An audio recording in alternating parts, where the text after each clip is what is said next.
हे गुप्त जीवन तत्व तू ही कंपित कण कण में होता है। हे गुप्त ज्योति तू प्राणी मात्र में जगमग जगमग होती है। हे गुप्त प्रेम तू अखिल विश्व को एक सूत्र में पोता है।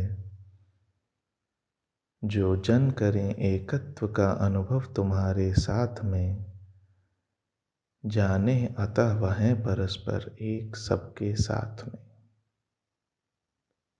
सभी आत्मीय बंधुओं को सादर प्रणाम।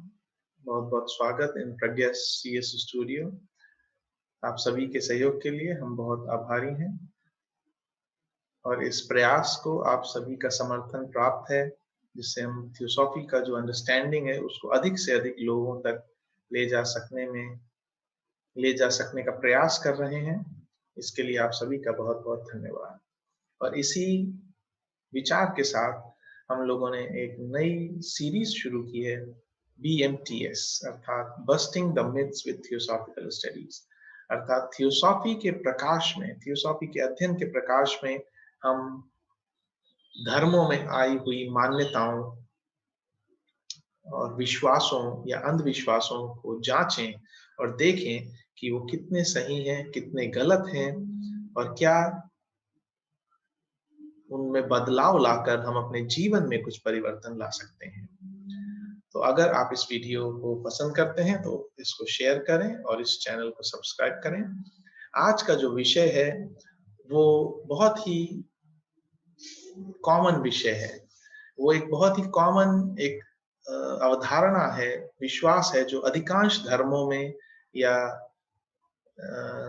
कल्चर्स में आ गई है पूरे विश्व भर में, कि एक मनुष्य जो है वो मृत्यु के बाद पशु योनि में जन्म ले सकता है अगर वो कुछ गलत कर्म करता है। इसका सिंपल सा अर्थ ये है कि जीवात्मा अगर एक बार मनुष्य रूप में जन्म ले चुकी है तो उसके बाद क्या वो पुनः मनुष्य रूप में ही जन्म लेगी या उसके कर्मों के हिसाब से वो पशु शरीर में भी जन्म ले सकती है। साधारण रूप से देखें तो इस विचार या इस बिलीफ का जो मूल उद्देश्य है वो लोगों को गलत कर्म करने से रोकना है, स्पेशली मेरे ख्याल से बच्चों को या बच्चों वाली मानसिकता वाले लोगों को। लेकिन ये कितना सही है या नहीं, ये नहीं कहा जा सकता। इसीलिए आइए हम एक खुले मन के साथ ब्रह्म विद्या की सहायता लेते हुए अपने इस बिलीफ को, इस विश्वास को जांचने की कोशिश करें और देखें कि इसमें कितना सत्य है, कितना नहीं। थियोसॉफिकल अध्ययन के आधार पर हम कुछ चीजें पाते हैं, जिसमें से पहला है कि ये जो पूरा संसार है, जो अस्तित्व है, ये कोई अचानक घटने वाली घटना नहीं है। जैसा कि विज्ञान मानता है कि यह केवल एक कोइंसिडेंस है कि कुछ अणु परमाणु साथ में आ गए, उससे चेतना का विकास हुआ और ये संसार चल रहा है। लेकिन जो अध्यात्म को थोड़ा भी जानते हैं, समझते हैं, जिन्होंने अध्ययन किया है, उनके अंदर की जो इंट्यूशन है, अंतःप्रज्ञा है, वो भी उन्हें कुछ हद तक ये बताती है कि ये सब कुछ केवल अचानक बिना कारण नहीं हो रहा है, बल्कि इसके पीछे एक दैवीय सत्ता, एक प्रज्ञावान सत्ता कार्य कर रही है। और उस प्रज्ञावान सत्ता का एक प्लान है, एक योजना है, और वो योजना है विकास क्रम। और विकास क्रम शब्द अपने आप में ही ये इंगित करता है, विकास का मतलब होता है आगे या ऊपर, ना कि पीछे और नीचे जाना। इसीलिए हम उसको जो शब्द यूज करते हैं, उत्थान और पतन या उत्क्रांति, जो विकास क्रम है उसका अर्थ है आगे जाना या ऊपर जाना। और हम सब जानते हैं, अब तो विज्ञान भी इस तथ्य को प्रमाणित करता है कि हमारी जो ये यात्रा है वो केवल यही नहीं शुरू हुई है मनुष्य के रूप में, बल्कि हम सभी खनिज जगत से, फिर पशु खनिज जगत से, फिर वनस्पति जगत से, पशु जगत से होते हुए अब हम मनुष्य जगत में हैं। तो इसलिए ये बड़ा इलॉजिकल या तर्कहीन मालूम होता है कि हम वापस पशु जगत में जाएं मृत्यु के बाद अपने कर्मों के आधार पे।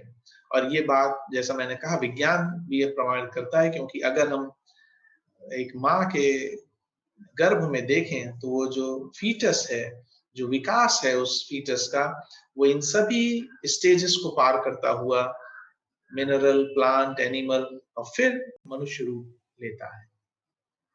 सो इस प्रकार अगर देखें तो डिवाइन प्लान के हिसाब से, अर्थात उस दैवीय सत्ता की जो योजना है उसके हिसाब से, एक बार पशु मनुष्य शरीर में आने पर, मनुष्य रूप में आने पर वापस पशु रूप में जाना बिल्कुल ही अतार्किक बात प्रतीत होती है। और इसलिए भी क्योंकि हम सभी को कहीं ना कहीं यह अंतः प्रज्ञा है कि वो जो दैवीय शक्ति है, सत्ता है, वो प्रज्ञा, प्रेम, करुणा और नियम पर आधारित है। तो अगर प्रज्ञा, प्रेम, करुणा पर आधारित है और नियम पर आधारित है, तो वो स्वयं उस नियम को कैसे तोड़ सकता है? और अगर वो नियम को तोड़ता है तो वो फिर दैवीय सत्ता नहीं रह जाता। दूसरा तथ्य इस बारे में ये है कि भले ही हम पशु और मनुष्य के रूप में बाहरी शरीर, स्थूल शरीर के रूप में तो अंतर देखते ही हैं, लेकिन पशु स्थिति से मनुष्य स्थिति में आने पर एक बहुत ही विशेष परिवर्तन होता है सूक्ष्म रूप में, और वो है कारण शरीर का बनना, कॉजल बॉडी। कारण शरीर अर्थात जो हमारे सभी व्यक्तिगत कर्मों का लेखा जोखा जहां पे एक स्टोर के रूप में रहता है। पशु जगत में यही कार्य जो होता था वो ग्रुप सोल यानी समूह आत्मा के रूप में होता था। और ग्रुप सोल का ये जो कॉन्सेप्ट है थियोसॉफी में, ये कुछ हद तक आधार है मिस्टर रूपर्ट शेल्ड्रिक का जो एक थ्योरी है मॉर्फिक रेजोनेंस की। अर्थात अगर हम देखें कि पशुओं की एक प्रजाति किसी एक कॉन्टिनेंट पे रह रही है और उस पे एक एक्सपेरिमेंट करके उनमें एक नई आदत को डेवलप किया गया, तो ये देखा गया है कि कुछ समय बाद दूसरे कॉन्टिनेंट पे वो जो उसी सेम प्रजाति के पशु हैं, उनमें भी वो आदत डेवलप हो जाती है। यद्यपि दोनों जो प्रजातियां हैं, दोनों जो ग्रुप हैं पशुओं के, वो कभी एक दूसरे से फिजिकली नहीं मिले हैं, लेकिन ये जो आदत है, ये जो इंस्टिंक्ट है, वो एक ग्रुप से दूसरे ग्रुप में ट्रांसफर हो जाती है। और इसका कोई दूसरा कारण समझ में नहीं आता एक्सेप्ट फॉर ग्रुप सोल, क्योंकि एक ग्रुप सोल में बहुत सारे पशुओं के शरीर आते हैं। जैसे कॉजल बॉडी एक इंडिविजुअल मनुष्य की होती है, वैसे एक ग्रुप सोल में बहुत सारे पशु होते हैं। इसी प्रकार अगर हम देखें कि अगर मान लीजिए कोई स्टूडेंट है, वो हाई स्कूल का एग्जाम दे रहा है, और अगर वो हाई स्कूल में फेल हो जाता है, तो क्या उसको हम डिमोट कर देते हैं 9th क्लास में, या उसको उस हाई स्कूल की कक्षा में फिर से पढ़ना पड़ता है और अगले साल या आगे आने वाले समय में वो उसको पास करके आगे जाता है? तो एक नॉर्मल सामान्य दृष्टि से भी देखें तो अगर व्यक्ति बुरे कर्म भी करता है, तो उस बुरे कर्म से फ्री होने के लिए और अच्छे कर्मों को सीखने के लिए उसे उसी कक्षा में रह के सीखना पड़ेगा। अर्थात अगर मनुष्य रूप में व्यक्ति हम हैं, तो मनुष्य रूप में ही हम अपने कर्मों के परिणामों को लिंक करके ये सीख सकते हैं कि हम कौन से कर्म करें जिनका परिणाम हमें दुख फॉर्म में ना झेलना पड़े। तो ये व्यक्ति, ये जो जीवात्मा है, ये मनुष्य रूप में ही कर सकता है, क्योंकि ये पूरा जीवन एक स्कूल है और हर एक व्यक्ति अपनी कक्षा में है। तीसरा महत्वपूर्ण बात है कर्म नियम और दुख का अनुभव करना। सामान्यतः ये बात कही जाती है, जैसा अभी भी हम लोगों ने कहा, कि अगर कोई व्यक्ति बुरे कर्म करता है तो वो पशु शरीर में जन्म लेता है दुख को भोगने के लिए, लेकिन या एज ए पनिशमेंट। लेकिन एक बहुत ही प्राकृतिक प्रश्न उठता है कि दुख हमारे अंदर भोगता कौन है? थोड़े से अगर हम इंट्रोस्पेक्शन करें, थोड़ा सा इसमें जाएं इस प्रश्न में, तो हमें बहुत ही सरलता से, सहजता से ये अनुभव होगा कि दुःख या सुख जो अनुभव होता है, वो बेसिकली हमारा मन करता है, ना कि हमारा शरीर। जिसका रीज़न है और इसी कारण से अगर व्यक्ति को अपने बुरे कर्मों का फल भोगना है, तो उसे मनुष्य रूप में ही आना पड़ेगा, आना चाहिए, क्योंकि पशु रूप में आने पर वो पेन जो है वो तो अनुभव कर सकता है, लेकिन जो दुःख का अनुभव है वो उसे मनुष्य रूप में आने पर ही होगा, क्योंकि पशु के पास अभी उतना कॉम्प्लेक्स और डेवलप्ड मन नहीं है।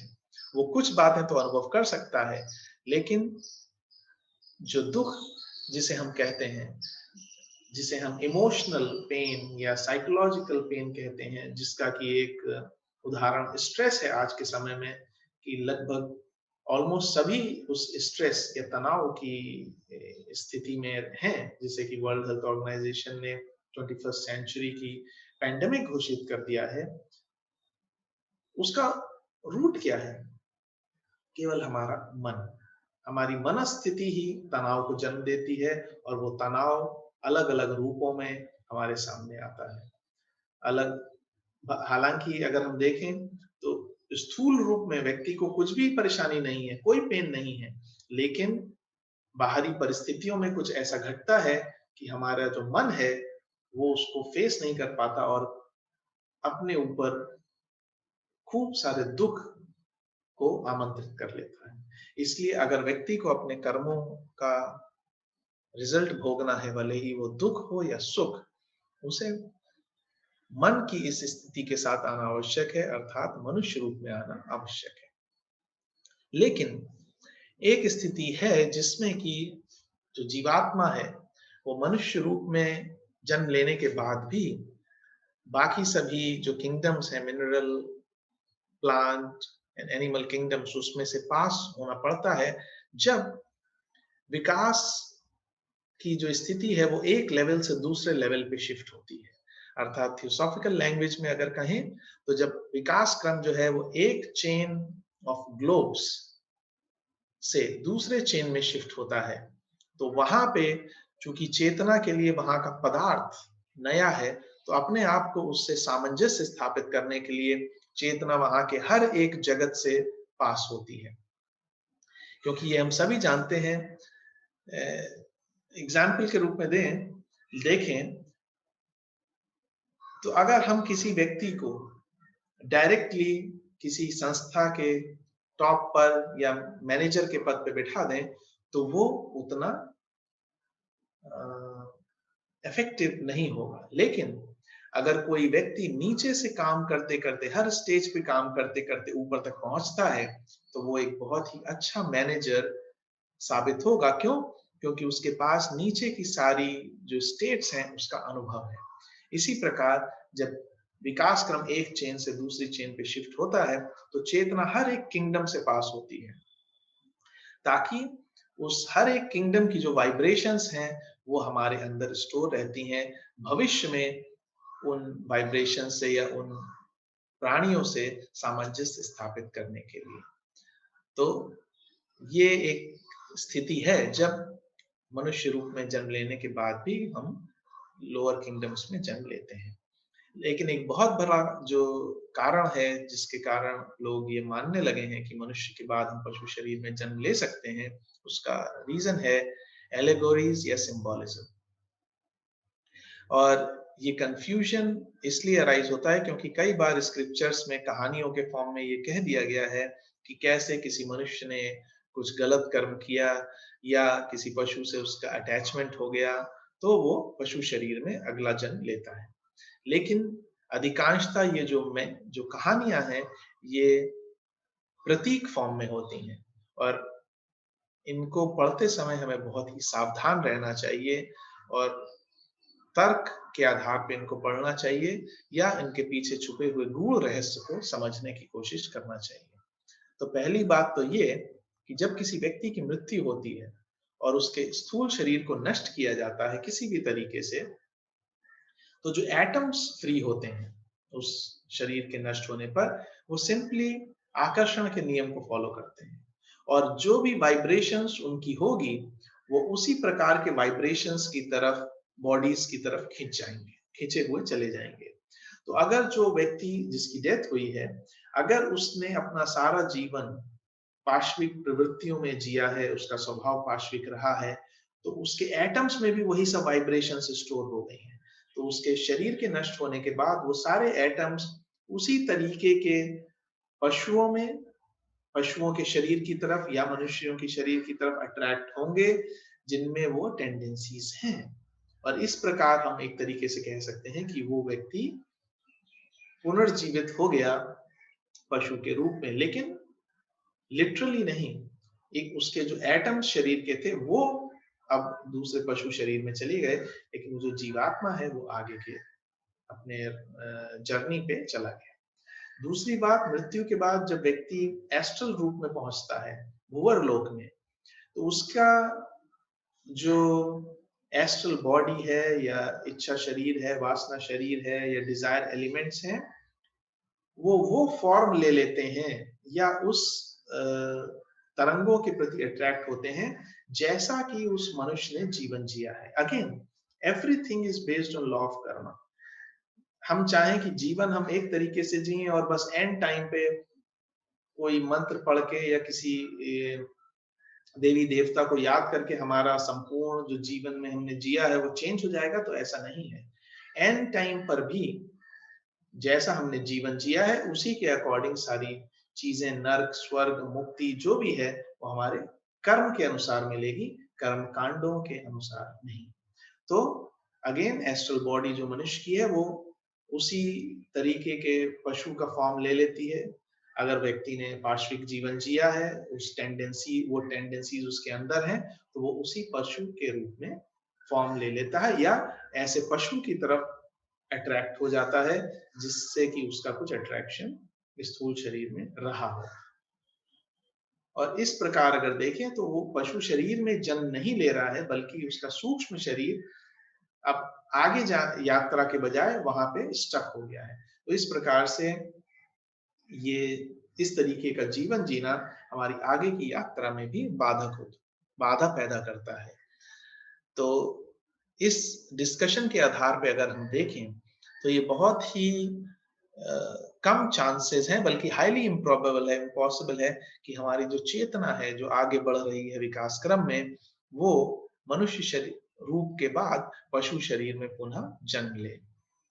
हालांकि कुछ एक्सेप्शंस कहीं ना कहीं कुछ मिल जाते हैं, लेकिन एक्सेप्शंस केवल यही बताते हैं कि कुछ नियम एग्जिस्ट करता है प्रकृति में, और यह केवल मान्यता का या केवल कोइंसिडेंस का सब्जेक्ट नहीं है।